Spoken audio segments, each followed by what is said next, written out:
Hello and much love to anyone who has come across this video. My name is Callum Kaczynski, I'm 23. I'm a proud gay Scottish man and I've always been singing or dancing or whatever else in between for my supper and for my pennies, so I suppose that makes me involved in the arts industry to a certain degree. And beyond what I love to do in terms of my livelihood, I'm just another wee human being, and above all else, I'm mostly just concerned about equality, honesty, justice and freedom. Just really quickly before I delve into any of my thoughts or discuss any self-revelations that I have had as an individual, I just want to acknowledge what a great thing We Are Tired is doing as an organisation, and I really appreciate you asking me to speak. I'm going to begin from a place of empathy for the world as a whole, and the reason I say that is because I think it's undeniable that the perplexing events of 2020, which have transpired globally, have had profound effects on people's emotions to some level in whatever aspect of their lives. Like, people's businesses and livelihoods have gone under and they're struggling financially. Many people have lost loved ones and they're still in mourning. There's been a lot of domestic abuse. There is just the fear of the unknown, and on top of all that, like a shitty government that doesn't know what the fuck it's doing. So it's just pivotal to approach other people with an open heart and open mind and just open ears, ready to listen to what they're going through.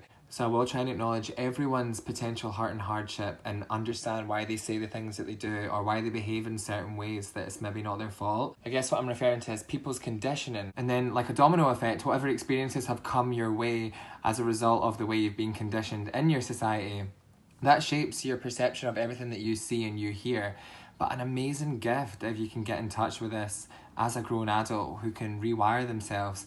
Instead of just like seeing your world, if you can zoom out and see the world and the bigger picture that's going on, that's everything. That is your world, really. You can't get mad at yourself or at others for the blinkers that have been put on me or you, but you can take them off.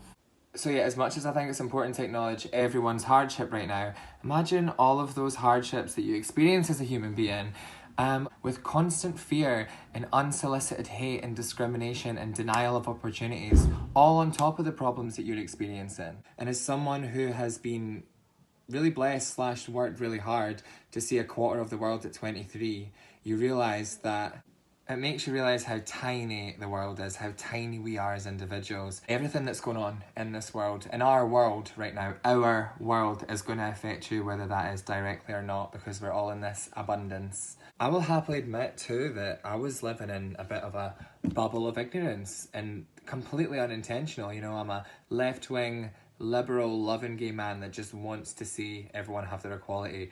But we need to know what's going on. We need to make ourselves uncomfortable, because look, if you're a woman, a gay person, a bi person, a trans person, a person of colour, just a person pretty much. Anyway, you get my point. If you're not a prehistoric bigot, you need to know what's what. There's always going to be hateful, sad and angry people in the world, and that hate is being perpetuated by the people who are leading our nations. So if they don't have our best interest at heart, then we have to have each other's best interest at heart, always. Most white people will just instantly feel, I'm not racist, and most of the time that's because if you're still of that mentality, then the way that you're thinking and the things that you're accidentally saying, or just because you're uninformed about them, it's contributing to a bigger systemic issue. No one's saying that you're maliciously outright a racist, but to have that awakening and to start educating yourself on those blind spots and rising to the occasion, that's all you need to do. You just got to drop your ego and love yourself and want to know more. And if you know inside that you're a good person and you don't discriminate and you're not racist, don't have ifs or buts. Listen to people. Listen to people's actual experiences. That's entitlement, you know, it's privilege. Use it wisely, contribute to conversations. Use your voice wherever you have your foot in the door, whether that's your own personal theatre group in your hometown or a big ballet company. It's such a gift to just naturally be in a position that you can speak up and use your voice and find your bravery and advocate for other people to have the things that you already have. Why shouldn't they have it?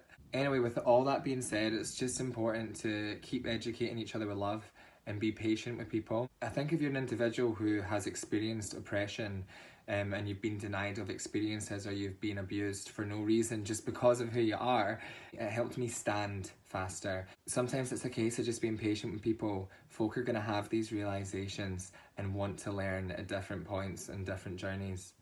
I see this year as a really positive time. It's brought a lot of clarity, it's brought a lot of awakening, and things are just going to take time because this is a cultural shift. It's a marathon, it's not a race. All we can actually do is just continue the momentum and keep explaining things to each other in a loving way. Speaking of cultural shifts, I know there's going to be a lot of positive changes from here on out within the arts and entertainment sector. Sorry for the technical difficulties. I was recently working for Crystal Cruises, which on the whole was great because of the fact that it opened up opportunities and allowed me to make wonderful connections with people. I'm just going to share with you an email that I sent to Crystal Cruise Lines because this ties in with what I was saying about wherever you've got your foot in there, use your voice, provoke thoughts. Even if they didn't respond to you like me. It's a bit of a shame that the company didn't actually acknowledge this email, but you know what, we're all putting out energy and we're all being a little ripple in a greater wave of love and acceptance and equality and change. So I am going to share this email with you because it was my honest experience. Dear all at Crystal Cruises, my name is Callum Kaczynski and you most likely remember me previously writing to you in November 2019 regarding my own experience of oppression and the lack of progression towards equality within the company ethos. I would like to state that this email is not to blame and shame anyone for what has already transpired. However, as a previous cast member on the Crystal Serenity, I can hold my hands up, as do the other educated empaths within the cast, and recognise that we are all in fact complicit in upholding systemic racism, and it begins with acknowledging our incompetent attempt to respectfully honour Motown music and its history by performing it with a full white cast to a majority white audience of wealthy and conservative individuals. Looking back in hindsight, why on earth would a Motown show be thrust upon a full cast of white performers? There's so many other shows / musical material that I'm sure Crystal can afford the rights to, so why must we once again hijack black culture and appropriate whitewashing it? It's a bit of a distasteful injustice.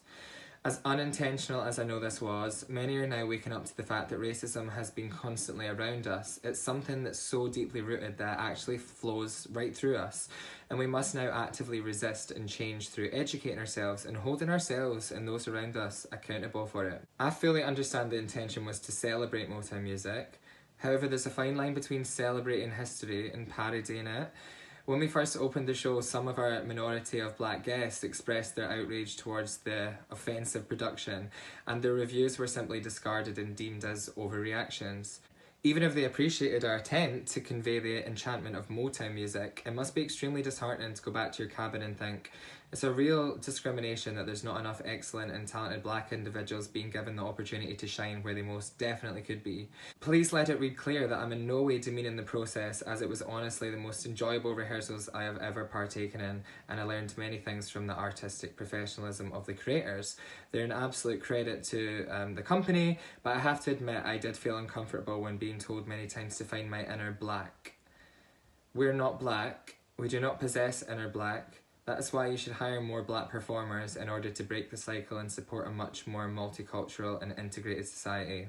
Going forward, I hope the company is now having many needed discussions about systemic racism, because we're not innocent.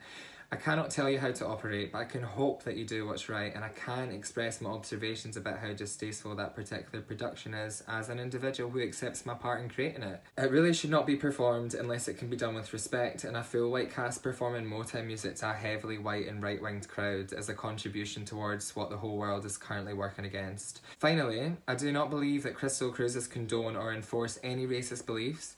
However, I do believe that it's up to every single one of us to accept responsibility for the systemic racism which is built into this society, as it is just as prevalent in the cruise industry as it is in the whole big wide world. So with that all being said, let's do our part in adjusting the bigger picture. Kind regards, Callum Kaczynski. And I got pied, got no reply. And to be fair, I don't work there anymore because I chose to leave, so maybe that's what they were thinking, like, where are you? Why are you still messaging us? Can't deny the fact that I was part of something that at times made me feel a bit silly and uncomfortable, and I think it's important to talk about that. Anyway, I hope sharing these candid experiences might help other white people find their voice or just want to know more, and just change your mind when presented with new information. These are people's real lives and real experiences, like, please honour that and please be kind.